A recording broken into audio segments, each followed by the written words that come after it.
Donc, la vidéo explicative aujourd'hui, donc c'est pour faire suite à la première vidéo où je m'étais entretenue avec vous justement par rapport à la première étape dont vivent tous les individus, donc tous les peuples, qui est l'étape du rejet. Donc, aujourd'hui, je vais m'entretenir avec vous sur la deuxième étape qui correspond à l'abandon.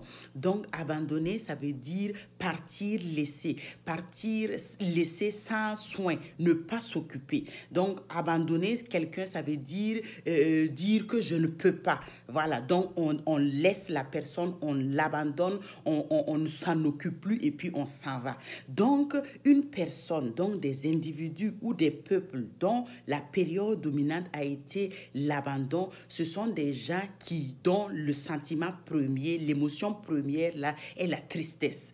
Donc, c'est un état de tristesse permanent qu'on ne sait pas d'où est-ce que ça vient. Donc, un état où on se sent triste tout le temps. Même des fois, on est entouré, on a beaucoup de gens autour de nous, mais on sent tout le temps cette tristesse-là.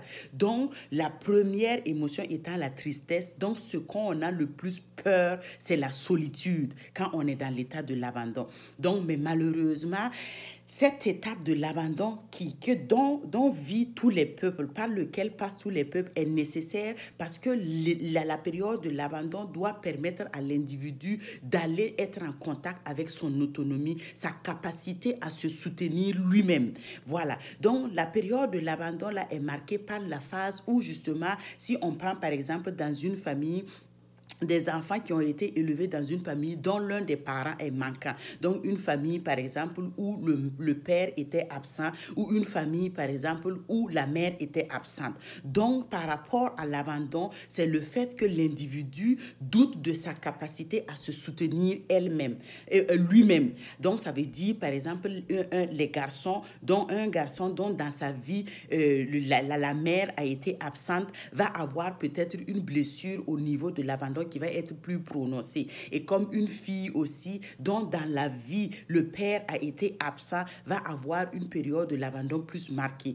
Donc, si on ramène ça au grand niveau, au niveau des peuples, donc ça veut dire qu'à l'origine, donc quand les hommes s'entretuaient entre eux et les femmes s'entretuaient et que tout le monde s'entretuait, ça a fait que, bon, à un certain moment, il y avait moins d'hommes versus des femmes et à un certain moment, il y avait plus de femmes versus les hommes. Donc, c'est pour cela que vous voyez aujourd'hui dans certaines cultures, la dot, justement, là, c'est les hommes qui payent la dot pour avoir les femmes et dans d'autres cultures, ce sont les femmes qui payent la dot pour avoir les hommes. Donc, vous voyez, donc c'est parce que tout ce qui a été détruit et dénaturé selon l'équilibre naturel des choses, à un moment donné, il va avoir des conséquences à quelque part. Donc, si on ramène maintenant au niveau individuel, c'est ça. Donc, dans une période d'abandon, dans une étape d'abandon, ça veut dire que le parent de l'autre sexe a été absent ou a manqué dans notre vie.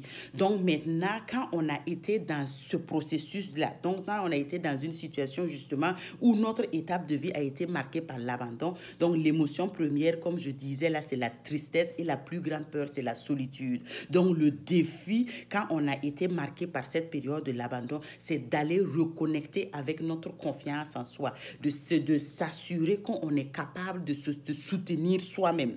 Donc, c'est d'aller développer des capacités où on va aller faire des choses par nous-mêmes. Voilà, donc mais maintenant, ce que ça explique des fois, quand on a été marqué par cette période de l'abandon, ça se ressent fortement dans les relations amoureuses. Donc c'est pour cela, vous allez voir des fois, on a une certaine dépendance des hommes vis-à-vis des femmes et la dépendance des femmes vis-à-vis des hommes. Donc ça veut dire qu'une femme justement qui n'a pas été soutenue justement, qui n'a pas développé ce côté justement d'autonomie ou de se sentir valorisée par elle-même, de se soutenir par elle-même là, va tout reposer sur l'homme pour avoir ça. Donc, des fois, ça fait des problèmes et des conflits dans les relations amoureuses parce qu'on attend toujours quelque chose de l'autre. Donc, ça veut dire que la personne est toujours dans un état de tristesse, elle est toujours en attente, elle attend que l'autre fasse ci pour elle, elle attend que l'autre soit. Donc, ce sont des gens qui sont tout le temps en demande. Mais à un moment donné, ça devient difficile à vivre parce qu'on ne peut pas vivre avec un individu où il faut tout le temps satisfaire les demandes, satisfaire les demandes. Donc, ça veut dire que l'individu doit aller par lui-même combler le manque affectif qui est présent. Donc, c'est ça le problème de l'abandon. Donc, Donc, l'étape de l'abandon, là, c'est aller combler le manque affectif qu'on n'a pas eu dans l'enfance et qui se manifeste à l'état adulte avec cette dépendance vers le sexe opposé. Voilà. Donc, c'est la même chose aussi par rapport aux hommes. Donc, les hommes qui sont dépendants des femmes, qui sont dépendants de tout. Quand la femme n'est pas dans leur vie, ils ne se sont même pas capables de s'en sortir, alors que ce n'est pas normal. Voilà. Donc, tout individu, que ce soit un homme, que ce soit une femme, doit être en mesure de s'autosuffire, de faire les choses par lui-même, d'avoir confiance en lui-même et d'avancer. Et ensuite, maintenant, quand on accueille un conjoint ou une conjointe, c'est pour se mettre ensemble, pour créer une troisième énergie, pour évoluer ensemble. Mais quand il y a un qui repose sur l'autre, donc quand il y a un qui est tout le temps en attente sur l'autre, ça donne un poids supplémentaire. Et là, en ce moment, ça ne permet plus l'évolution, mais au contraire, ça donne la régression. Donc, au niveau de l'étape de l'abandon, le défi de l'individu qui est marqué par l'abandon, c'est d'aller retrouver sa propre confiance en lui. Donc, reconnaître ses propres capacités et accepter qu'il est capable de s'autosuffire, aller chercher son autonomie. Voilà. Donc, et pendant la période de l'abandon, il faut faire attention entre l'indépendance et l'autonomie. Parce que l'indépendance, c'est quelqu'un qui va dire que je me suffis à moi-même, je suis capable de tout faire par moi-même, je n'ai besoin de personne. Alors que l'autonomie, c'est la personne qui sait ce qui est bien pour elle, qui essaye par lui-même d'aller trouver des efforts pour être autonome, mais qui sait demander de l'aide quand il en a besoin. Donc, c'est deux choses complètement différentes. Parce que si vous voyez la période de l'abandon, là, justement, où ça a créé la dépendance des hommes vis-à-vis des femmes et la dépendance des femmes vis-à-vis des hommes, ça a donné naissance à des fois des catégorisations où on a dit que non, les hommes sont supérieurs aux femmes ou les femmes sont supérieures aux hommes, où ça a donné des vagues, des féministes qui disent que non, les hommes ne valent rien, ou des hommes, des machos qui disent que les femmes ne valent rien. Vous voyez, alors que ce n'est pas ça le but. Donc ça, c'est de l'indépendance. Vouloir dire que non, on se suffit à elle-même, puis ou à nous-mêmes, et puis on n'a plus besoin des autres. On dit que les autres ne servent à rien là. Non, ça, c'est pas vrai. Parce que ça prend toujours les deux. Mais maintenant, pour que les deux se mettent ensemble, pour évoluer, pour arriver à une évolution pérenne dans le temps, il faut que chacun vienne équilibrer. Voilà. Donc, quand l'autre est là avec un bagage émotionnel où il est dépendant de l'autre, il est tout le temps en attente, ça crée justement un ralentissement.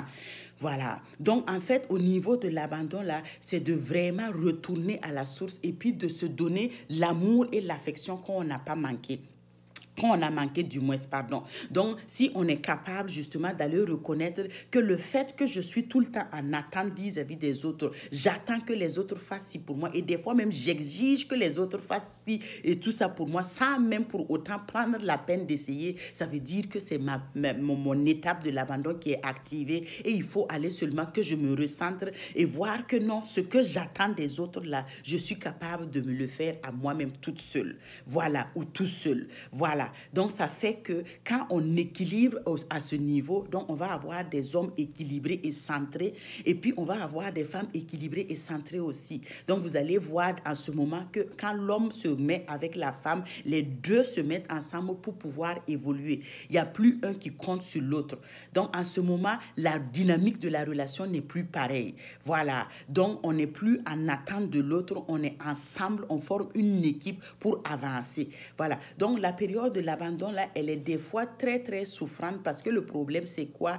On pense que notre valeur, l'amour on a pour soi doit venir de l'autre. Et des fois, c'est du sexe opposé. Donc, c'est des fois, on va voir, mettons, une femme qui n'a pas eu l'homme qu'elle voulait ou un homme qui n'a pas eu la femme qu'elle voulait. La peine d'amour, la tristesse là, peut rendre la personne dépressive jusqu'à perdre tout le goût de vivre. Alors que non. Donc, c'est quand on va développer notre autonomie et on va être capable d'accepter qu'il y en a des gens qui nous aiment et il y a d'autres qui ne nous aiment pas. Et qu'une personne qui m'aime, c'est son choix de m'aimer. Et une personne qui ne m'aime pas aussi, c'est son choix de ne pas m'aimer. De ne pas m'aimer. Vous voyez? Donc, ça veut dire en ce moment qu'on est centré en tant qu'individu. L'amour vient de nous-mêmes. L'amour de soi vient de nous-mêmes. Donc, on n'a pas besoin de la... Comment on appelle ça? On n'a pas besoin de la confirmation extérieure, de la validation extérieure. Voilà. Donc, en ce moment, si on est en couple avec quelqu'un, on sait très bien que la personne nous aime et nous savons très bien aussi que nous aimons la personne. Donc, on n'a pas besoin que la personne nous prouve à chaque jour, fasse des efforts ou des trucs pour nous prouver qu'il nous aime. Voyez-vous, alors que quand on a un manque affectif, le vide affectif est présent qui est justement lié à la période de l'abandon où on n'est pas autonome par soi-même. On attend toujours que l'autre nous prouve son amour. Et en ce moment, dans ces relations-là, c'est difficile parce qu'il y a quelqu'un qui est là, qui donne tout le temps pour prouver son amour et l'autre qui ne fait que recevoir, et ce n'est jamais assez. Mais ça ne sera jamais assez puisqu'il y a un vide à l'intérieur qui ne peut être comblé que par la personne elle-même. Donc, l'objectif au niveau de l'étape de l'abandon, c'est de permettre à tous les peuples, donc à tous les individus, justement, d'aller chercher leur autonomie. Voilà, d'aller reconnecter avec leur essence intérieure pour savoir qu'ils ont tout en eux pour être équilibrés et unifiés et qu'ensuite, maintenant, l'autre vient pour fermer une troisième énergie pour avancer. Voilà. Donc, au niveau de l'abandon, ça touche vraiment au niveau de l'affectif, au niveau de l'amour pour soi. Voilà, donc au niveau de l'étape de l'abandon, ce qu'on doit aller travailler, c'est seulement l'amour pour soi, la confiance en soi, l'autonomie en soi, quand on est un être rempli et quand on est capable de s'autosuffire pour pouvoir avancer. Voilà, donc j'espère que cette vidéo explicative vous a été bénéfique et que vous a donné certaines informations et je vous remercie encore pour votre présence, pour vos likes et tous vos supports et vos commentaires. Donc, et je vous souhaite vraiment bonne continuation et j'espère que le message aujourd'hui vous aura encore aidé et vous aura permis de comprendre certaines situations et je vous dis à très bientôt pour la troisième étape